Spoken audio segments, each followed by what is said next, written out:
एक लंबे समय पहले एक गांव में आदित्य और भावना नामक पति पत्नी रहते थे। उनका चित्रा नामक एक सुंदर सी बेटी थी। वो एक छोटी सी घर में रहते थे।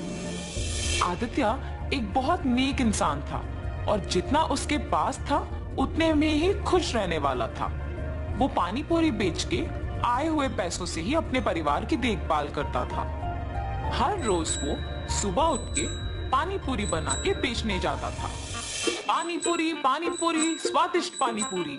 एक बार खाना काफी नहीं होता है, बार बार खाने का मन करता है।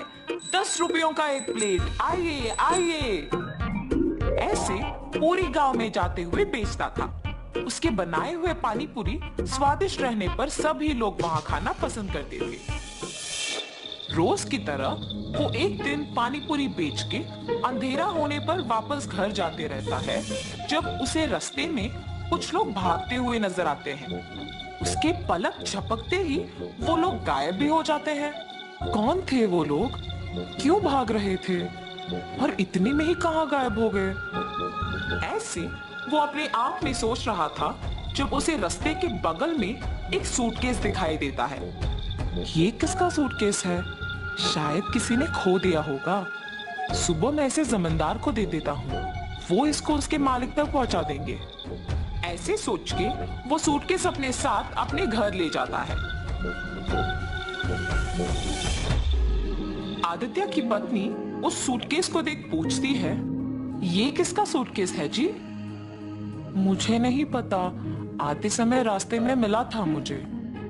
क्या है सूटकेस में? नहीं, मुझे नहीं पता, मैंने देखा ही नहीं। अच्छा, तो फिर रुकिए, मैं पहले ये देखती हूँ कि इसमें है क्या। और ऐसे सूटकेस खोलती है। सुनिए, इधर आके देखिए तो कि इसमें है क्या। हाँ, क्या है? पास आके देखने पर वो सूटकेस हीरे, मोती और सोने से भरा हुआ था। देखा आपने? कितने हीरे, कितना सोना है इसमें। अब हमें कभी वापस मेहनत करने की जरूरत ही नहीं पड़ेगी। भावना, ये सूटकेस हमारा नहीं है, किसी ने खो दिया इसे। कल सुबह इसे जमींदार के हवाले करने इसे लेके आया हूँ। तो आप क्या इसे जमींदार को लौटाएंगे?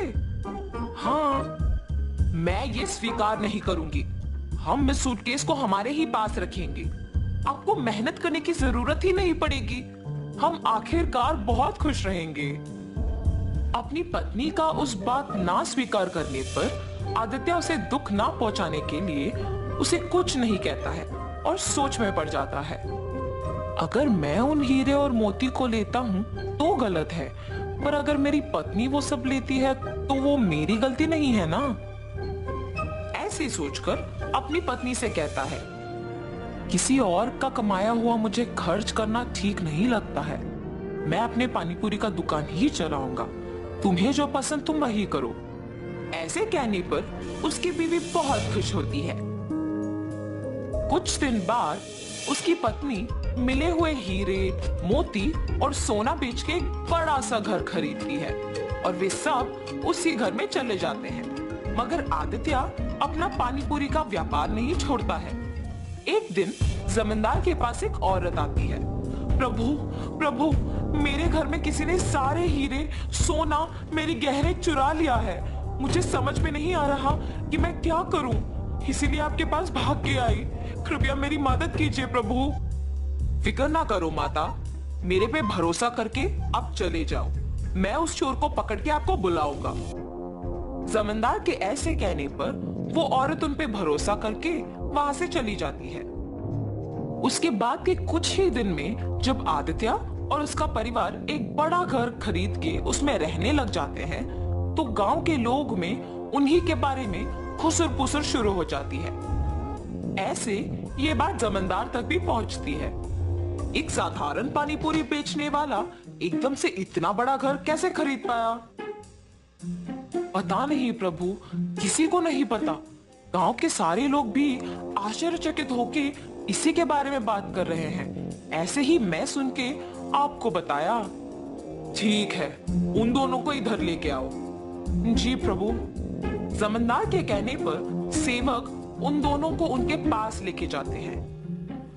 आदित्य, मुझे तुम्हारे बारे में सब पता है। तुम्हारे व्यापार के बारे में भी पता है। तुम्हें कुछ पूछने के लिए यहाँ बुलाया हूँ। पूछिए प्रभु। कुछ नहीं, तुम इतने कम दिनों में उतना बड़ा घर कैसे खरीद पाए हो? सच बताओ। क्या ये पूछने के लिए जमींदार हमें यहाँ तक बुलाए हैं? मुझे ही बताना होगा कुछ, वरना मेरे पति सब सच बता देंगे।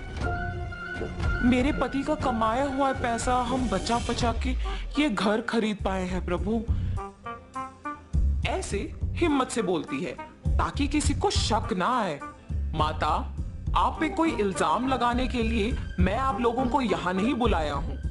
मेरे पास एक औरत आके बोली है कि उसके गहने और सोना किसी ने चोरी कर लिया और उसी समय में आपने एक बड़ा घर लिया। हालात मुझे आपसे ऐसे पूछने पर मजबूर कर रहे हैं, तो सच कहिए कि आपको इतने पैसे अचानक कहां से मिले? अगर मैं अब भी चुप बैठूंगा तो वो एक बहुत बड़ी गलती होगी और उस औरत के दुख का कारण मैं ही हो जाऊंगा। ऐसे सोचकर आदित्य जमींदार को सच बताने का फैसला करता है। मुझे क्षमा करें प्रभु। और ऐसे जो कुछ भी हुआ वो प्रभु को बताता है और तुरंत वो गहनों वाला सूटकेस उनके हवाले कर देता है। तुम्हें अपनी गलती का एहसास हुआ है और तुमने सच बता के और ये गहने ला के वापस कर दिए। इसीलिए मैं तुम्हें अपनी पहली गलती के लिए माफ कर दूंगा और दंडित नहीं करूंगा। लेकिन याद रखना आदित्य, गलती ना करना जितना जरूरी है उतना ही जरूरी है गलती करने वालों को रोकना। ये कभी मत दोहराओ।